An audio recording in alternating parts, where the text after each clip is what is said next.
আমরা কেউ পারফেক্ট হয়ে জন্ম নিই না, তাই আমরা যেমন তেমনই খুশি থাকা দরকার।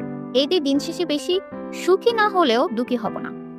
চরকির মিনিস্ট্রি অফ লাভ প্রজেক্টের ফিল্ম 36/24/36 প্রেক্ষাগৃহের পর চরকিতে এসেছে, কিন্তু প্রেক্ষাগৃহে মুক্তি না নিয়ে সরাসরি যদি ওটিটিতে মুক্তি দিত তাহলে বোধহয় বেটার হতো, কারণ এটা ওয়েব ফিল্ম হিসেবে পারফেক্ট এবং উপভোগ্য।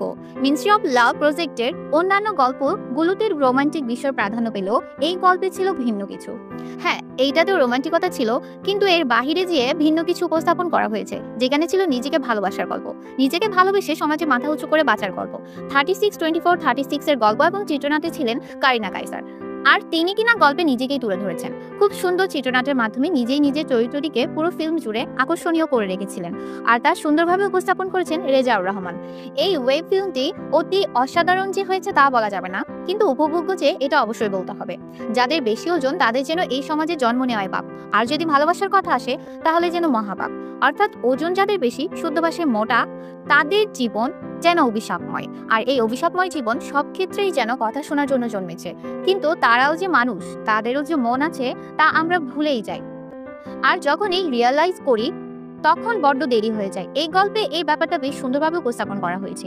এবার গল্প নিয়ে বললে, সাইরা স্বাস্থ্যবান, ওজন তার 120+, একটি ওয়েডিং প্ল্যানারে জব করে, পাশাপাশি ক্রাফটের একটা পেজ আছে। সেই পেজে তাহসিন নামের একজন তার ভালোবাসার মানুষকে প্রপোজ করা নিয়ে একটা গিফট অর্ডার করে। এই নিয়ে সাইরা এবং তাহসিনের টেক্সটে অনেক কথা চলতে থাকে। তাহসিন তার পছন্দের মানুষের কাছে রিজেক্ট হলে সেই গিফটটা সাইরার কাছেই পাঠায়। তারপর দুজনের প্রতিনিয়ত অনেক কথা চলতে থাকে। তাহসিন সাইরার সাথে প্রতিনিয়ত দেখা করতে চাইলেও বারবার না করে সাইরা। জোড়াজড়িতে শেষ পর্যন্ত রাজি হয় সাইরা। তাদের দেখা হয়। সাক্ষাতের দিন দুজনের বেশ ভালোই আলাপচারিতা চলে। এতে খুশি হয় সাইরা, কারণ তার বেশি ওজনের জন্য কেউ তার সাথে ঠিকমতো কথা বলে না। অন্যদিকে তার সাথে ডেটেও ভালো মতো কথা বলতে থাকে তাহসিন। বেশ খুশি হয়ে বাসায় ফেরার পর থেকে তাহসিনের ফোন অফ পায় সাইরা।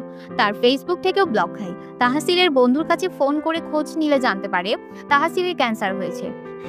কয়েকদিন বাদে জানতে পারে মারাও গেছে। ভীষণ কষ্ট পায় সাইরা, তাকে একমাত্র ভালোবাসার মানুষ ছিল সে। খুব কষ্ট করে মুভ অন করে। কেটে যায় 4 বছর। নিজেই একটি ওয়েডিং প্ল্যানারের বস হয় সাইরা, আর একটি ওয়েডিং ইভেন্টে তাহসিনের দেখা পায়। গল্প মনে ভিন্ন দিকে, বাকিটা কি হবে তা না হয় দেখে নিন। কারিনা কাইসা তার জীবনের সেরা অভিনয়টাই বোধহয় করেছিলেন এই ফিল্মে। চরিত্রটি সহজ নয়, আবার তার জন্য কঠিনও নয়। একাই পুরো গল্প টেনে নিয়ে গেছেন। তিনি যে এত ভালো অভিনয় করবেন তা আসলেই আনএক্সপেক্টেড। কোনো লাউড অভিনয় নেই, যখন যেখানে যেমন দরকার তেমনটাই করে গেছেন। এক্ষেত্রে ব্যতিক্রম ছিলেন যেন দিঘি।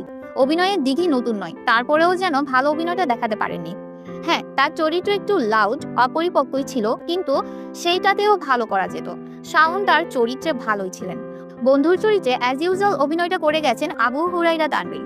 গল্পটা ভালো, সাথে চিত্রনাট্যও ভালো, যার কারণে অনায়াসে 2 ঘন্টায় এই ফিল্ম দেখা যায়। সিনেমাটোগ্রাফি ভালো ছিল বলবো, বিজিএম ঠিকঠাক। সর্বশেষ দুনিয়াটা নিজের মনের মতো হয় না। দুনিয়ায় এসে যা পাওয়া যায় তাকে নিয়েই নিজের মনের মতো করে নিতে হয়। তো 36/24/36 আপনাদের কেমন লেগেছে তা জানাতে পারেন কমেন্ট বক্সে। নতুন মুভি সিরিজের রিভিউ পেতে সাবস্ক্রাইব করে সাথেই থাকুন।